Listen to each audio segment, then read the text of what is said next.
Hello everybody and welcome to the Impossible DL channel. My name is Deanna and we are back with Sherlock Holmes versus Jack the Ripper. So in the last episode, what did I do? Oh, we looked at 2 murder sites because 2 women had died, and then I wandered around for frickin' ever trying to figure out how to recreate rain, which was freaking fun. Okay, so let's just get into it. Oh yeah, and I stopped because it was right before there was going to be a long cutscene, I believe, right? Or something like that. Because we had to travel back to Baker Street, and I knew that was going to be a long talking cutscene. Yeah, here we go. October 9th, 1888. I had nightmares all night, Holmes. As for you, I bet you didn't get a wink of sleep, did you? It's this chalk message business, isn't it? Among other things. And this lunatic is still running free. If only we knew what he looked like. But we do know, Watson. We have a fairly accurate description. I must have missed an episode of your adventures, Holmes. Not only have I heard you discredit the value of our eyewitnesses, but the few descriptions we do have don't seem to correspond. An inaccurate account can regain its value if we can discover why and to what extent the truth must be rewritten. We've learned a great many things tonight, and I'm able to tell you what our man looks like. Really? Yes, and we're going to need a few things, Watson. Find me 3 mannequins, my worker's costume, my 3 full wigs, 1 of your worn garments, yes, that can be used for the workman's outfit, and 1 of your old suits. Oh, and my deer stalker, the one I never wear, but everyone seems to think I wear day and night. What? What? Who am I? Am I Watson or... Whoa! Crap, I'm already forgetting my controls. Crap. Maybe it'll be easier if I switch to 3rd. I am Watson. Okay, so I need that. Okay. Look in the closet.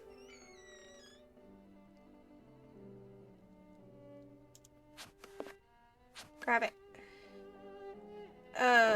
Is there anything else in here? Go over here. No. Okay, so I think that's all of the costumes in here. We need that hat. Right? Okay. Is there anything else left in this room?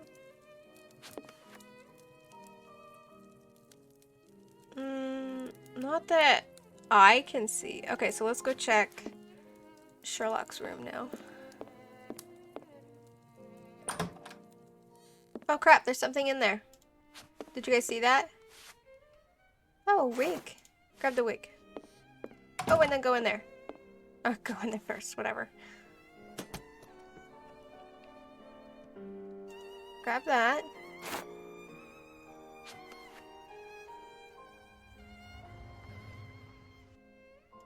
Is there something in there? Did I grab something? I honestly have no idea. Okay,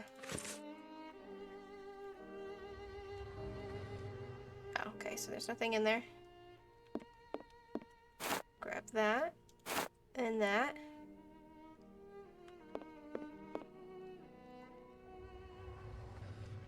Whoa. A wig? This will come in handy. Dude, we've grabbed like freaking 3 wigs. Do I need those shoes? Oh crap, I need those shoes. Grab those shoes. Oh.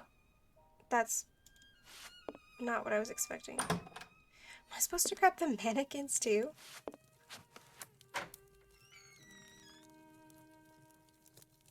Well, grab the mannequin. And whatever else was in there. So there was another, oh wait.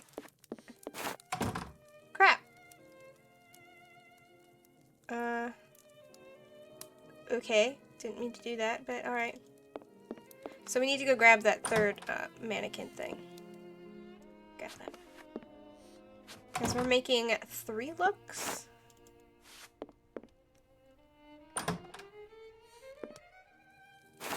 Okay. So, as for one of the murders, we have no witnesses whatsoever.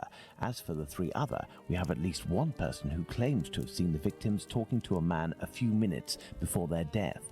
Do you remember whom these would be, Watson? What?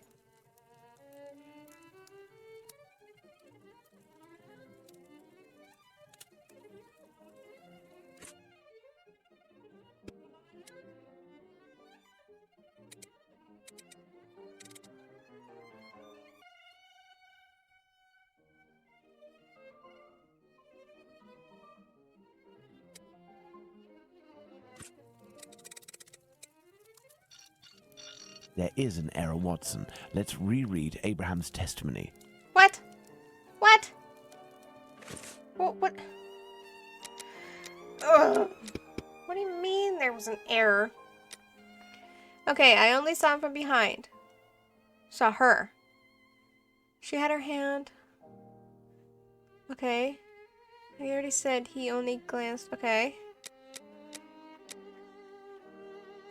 The man must have been 30 years old, about 5'7". But he said that he only saw him for a brief instant, and it would be impossible to recognize him. Wait. Wait. What's this? Said that he couldn't remember anything except that the man was about 3 inches taller than the woman, who was 5 feet tall. No more. So he's not 5'7", he's like 5'3". Indeed, Watson, that's the right size for Abraham's mannequin. The account given by Mr. Solomonich's friend is incorrect in at least one point. The first Joseph said that the man was at least 5 foot 7 inches tall. The second Joseph said he was 3 inches taller than the victim, whom we know was 5 feet tall, which would suggest a height of 5 foot 3 inches. Don't forget that it was this second Joseph who attracted his friend's attention towards the couple on the other side of the road. We can assume he got a very good look at them. Okay.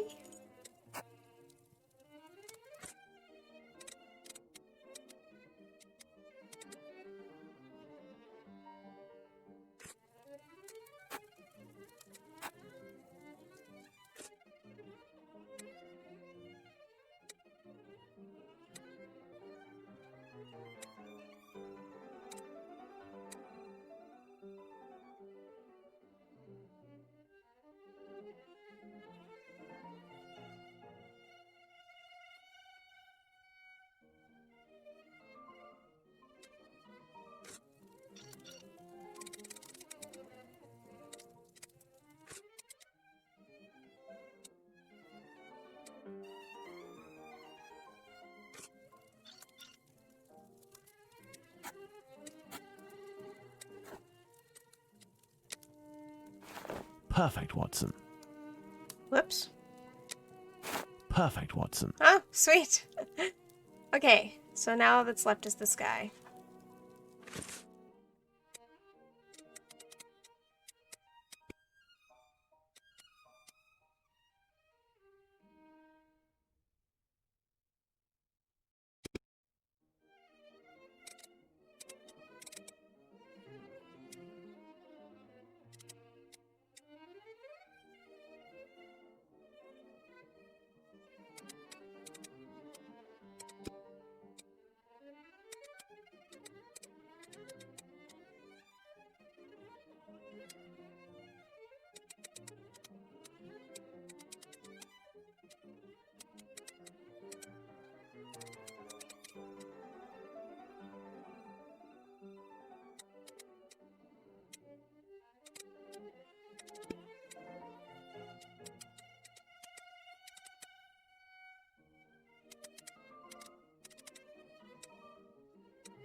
Bravo, Watson.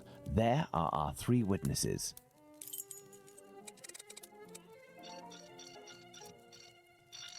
As for young P.C. Smith's account, he must have been mistaken about this person's real height.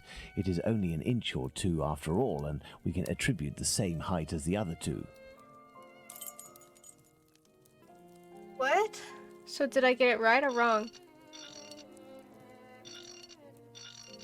There we are. Magnificent. Did I get it right?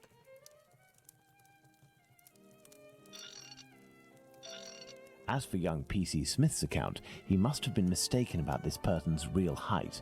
It is only an inch or 2 after all, and we can attribute the same height as the other 2.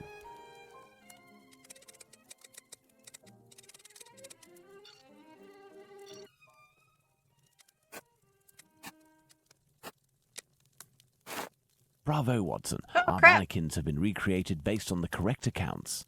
Now, Watson, let's see in what ways these statements differ and how the witnesses could have been mistaken. Let's look at these wigs and moustaches. Let's start by taking the first Joseph's testimony, who saw the man head-on in a well-lit spot and in which he noted fair hair. Now, let's consider the same person, but in the lighting and angle of the other 2 witnesses, in the darkness of night, with poor artificial lighting from above. Put out the light, Watson. Okay.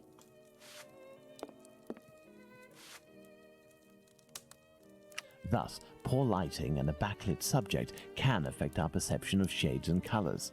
The wigs from Abraham's mannequin took on the same color as the other 2. The 3 testimonies, therefore, don't contradict one another, and we can apply the same facial hair to all 3 mannequins. Oh. Turn on the light, Watson. So, the guy's blonde.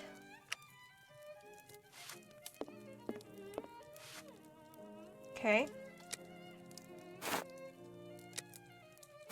Yes, I have, Holmes. Well done, Watson. With regards to the murderer's hair, the 3 witnesses should agree on Abraham's testimony. As Joseph is the only one who saw our man in full light, his hair must therefore be fair. You see, Watson, it is hard to draw objective conclusions when one is an eyewitness to an event. This leads us to reconsider the various statements regarding the supposed age of the man. Even if you are face to face with someone in full light and for a period of several hours, to what extent can you determine their exact age? And even more so if you observe them for only a few seconds and or from behind. We must allow some flexibility when considering our witnesses' statements, but always scientific flexibility.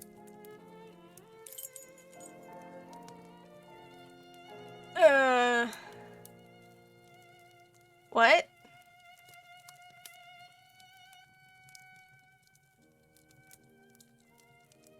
For Smith's mannequin, let's allow a margin of 7 to 10 years. He only saw the man from afar in the obscurity. Smith's mannequin, a margin of 7 to 10 years. It's happening, guys.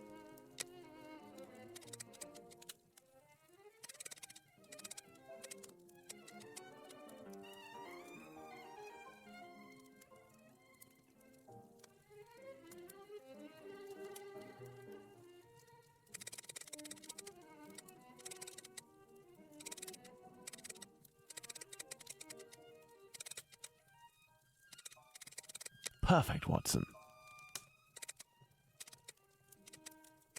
Excellent. Now, on to the next step.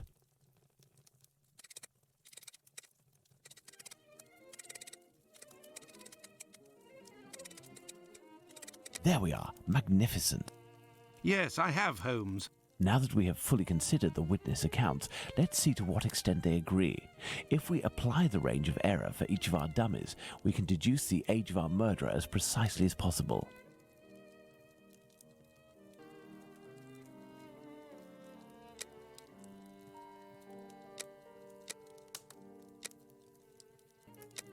Oh.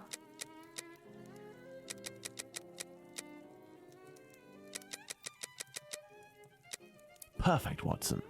Within a margin of 1 year, Watson, the age of our murderer is 33 years. But the man described by Smith was dressed respectably, whereas the other 2 were poorly dressed. Indeed, but Whitechapel's respectively could quite easily describe the Sunday bests that all lower-class men own. Now, let's place ourselves in the shoes of Liz Stride's killer. He has just slain his victim and sees Louis Diemschutz discover her body. Our killer is at great risk if he stays in the area. He therefore gets away from this spot. But he wants to kill again. However, he might have been spotted in the area before having committed the murder by a constable on his round, perhaps, who managed to get his description. What do you think the killer will do? Oh, Jesus Christ. Ugh. What would the killer do?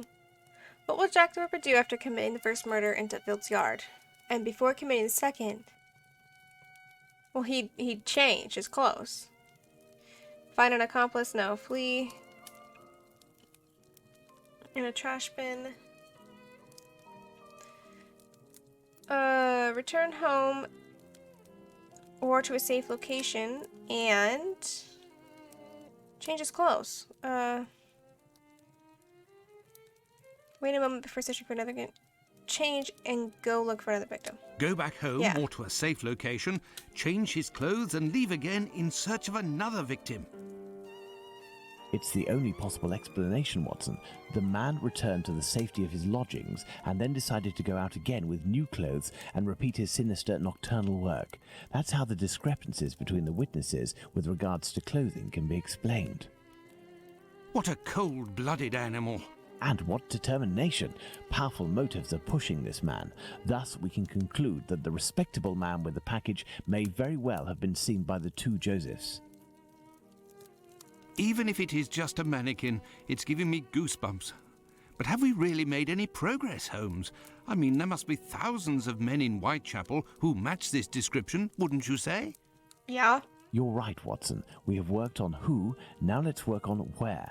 We need a map of Whitechapel, and please also find me a pencil, 2 compasses, one of which can draw ellipses. Okay. I'm switching to first person for this thing. Well, let's go to the desk. Oh, here we go. Is that everything? Is that all I needed? Oh, I need a map. Where? Oh.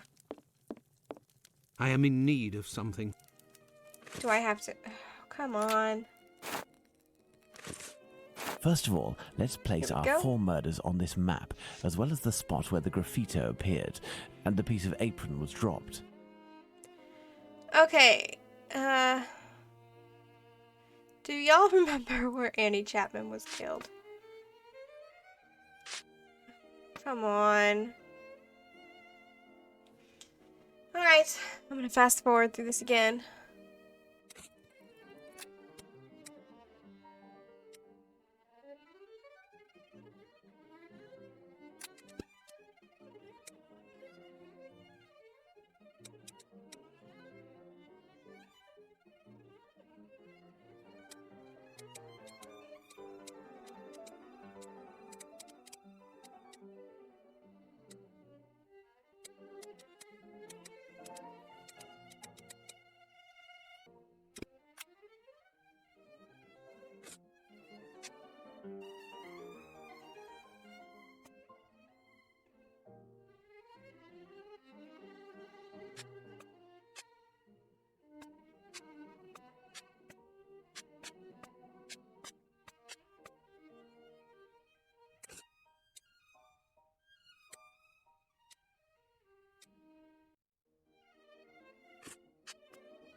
Perfect, Watson.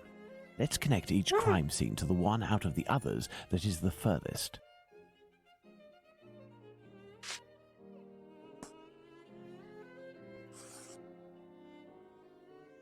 Like that?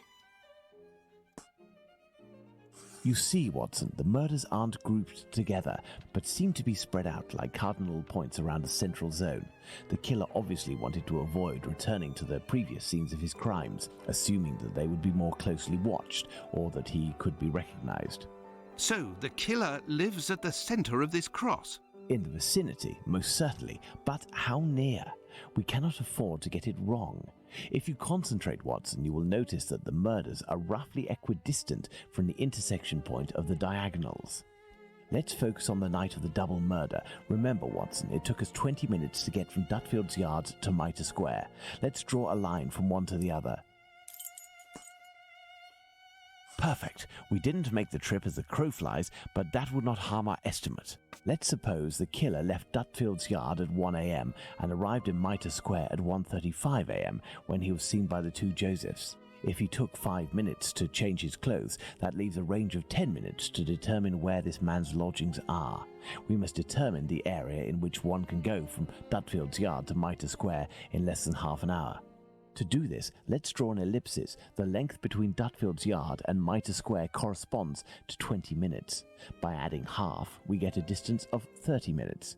By taking the two right segments, each starting from the two murder scenes, and which the sum of the lengths makes 30 minutes, we get our ellipses.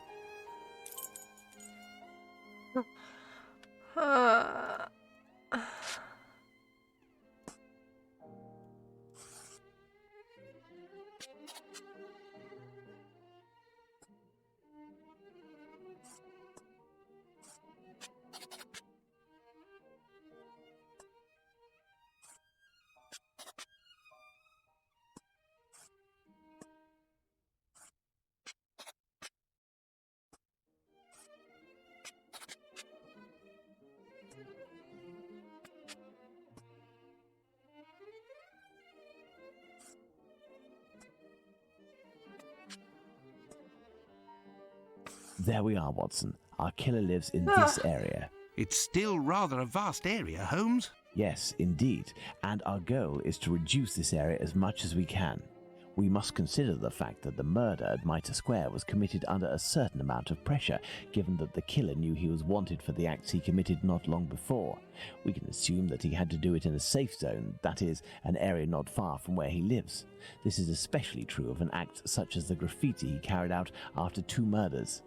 Let's trace a circle around this point, with the distance separating it from Mitre Square as the radius. This will enable us to determine our killer's safe zone. What?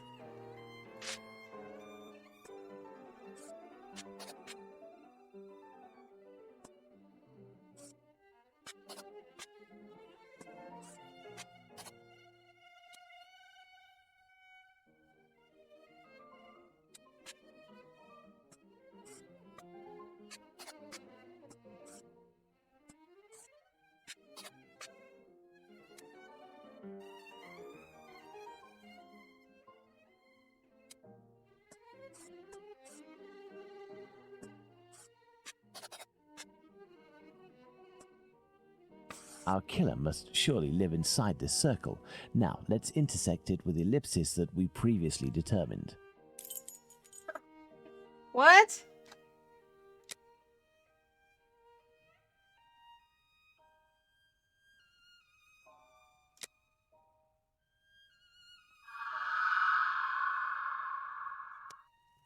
There we are, Watson, the Aldgate district.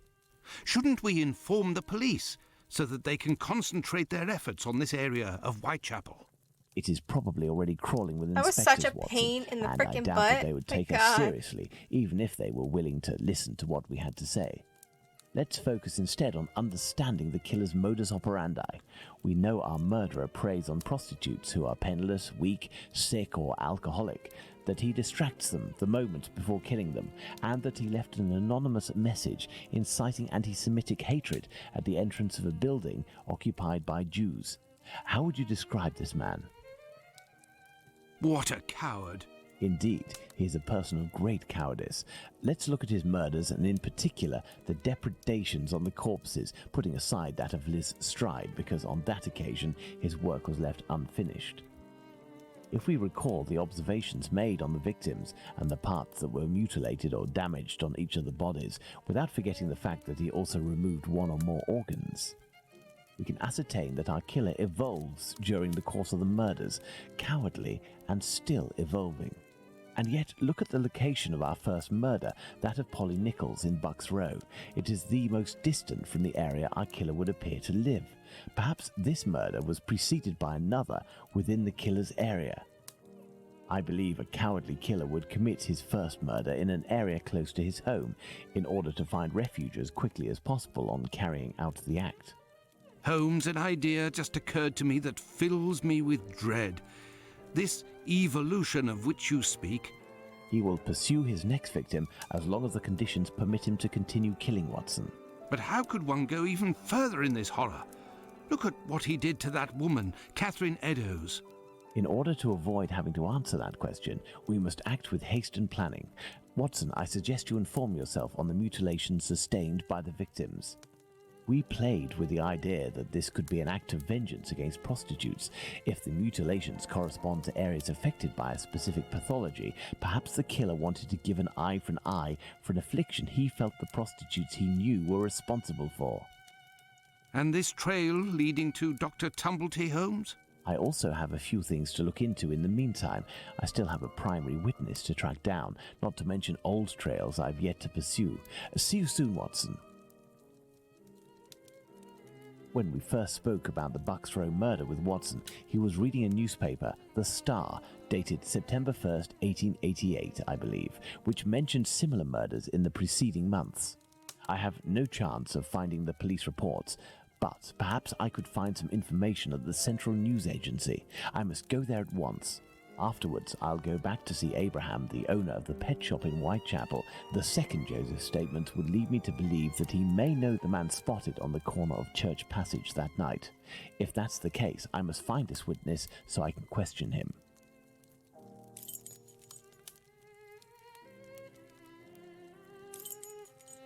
Oh my gosh, this was a lot of puzzles. No? I feel like that was a lot.